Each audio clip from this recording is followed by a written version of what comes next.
What if Detective Vin Makazian hadn't died when he did? There are a couple of general questions that immediately come to mind. Would Tony have gotten proof that Puss was cooperating with the government?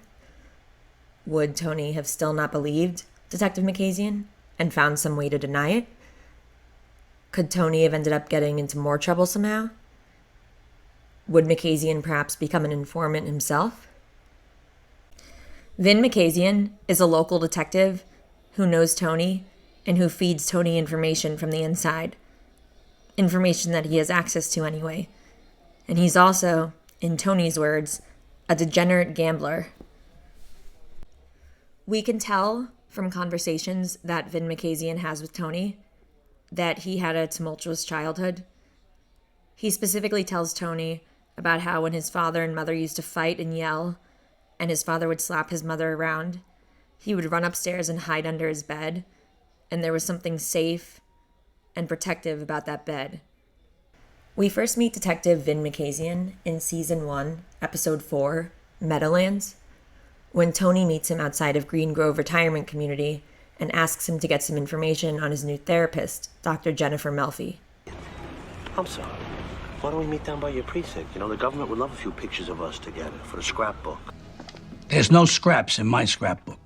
Naturally, Makazian thinks that Dr. Melfi must be some Gumar of Tony's and ends up assaulting her date after pulling them over while they were driving home so that Makazian could give her date a hard time. You got prime rib at home. I'll be going out for hamburgers. Moving forward, What else is new? Names of people whose fiscal interests intersect with your own. particular moments of importance include Makazian delivering the news to Tony that his best friend, Sal, Big Pussy Bompansero, is working with the government. Bompansero? What about him? He's wired for sound. And I was told he was moving a lot of heavy age to pay for his kids' college. And Matt and Kevin right behind him. Hey, Sal, you need money, you come to me. You hear what I'm saying? Don't be moving that age no more, Puss.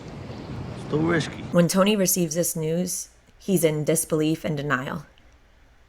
How could Puss be a rat? There must be some mistake, right? It's funny when Makazian says to Tony, he wouldn't lie to me, he was in my wedding, when clearly people can be close, but lies can still exist, like in this very example right here. Want to see the fucking 302? Now Tony wants to see the 302. What is a 302? A 302 is an official report or summary of an interview conducted by an FBI agent and an outside individual. A 302 form has to list the name of the agents, the date of the interview, the name of the person interviewed, the place of the interview, and other pertinent facts like that. Sure enough, Tony was able to explain away this mistake by making the presumption that the big rat was actually Jimmy Altieri, who was a little more than obvious in the basement with Tony after getting arrested earlier that day while playing pool. Tony catches on to this pretty quickly. The problem here is that Tony was both right and wrong, but the part that he was wrong about didn't go away. Instead, it kept growing, slowly but surely.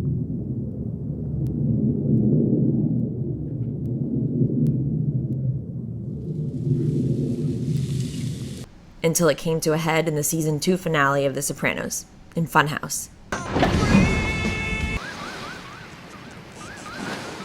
You know I've been working with the government, right, Tom? For what it's worth, by the way, it's ironic how in Nobody Knows Anything, Tony and Sil get into a conversation outside of the Bing about what they'd do to get out of a $30,000 debt. And Tony says, I wouldn't bet football. Fast forward to chasing it. I guess some things have changed, huh? Final score, Buffalo 28, Tampa Bay 24.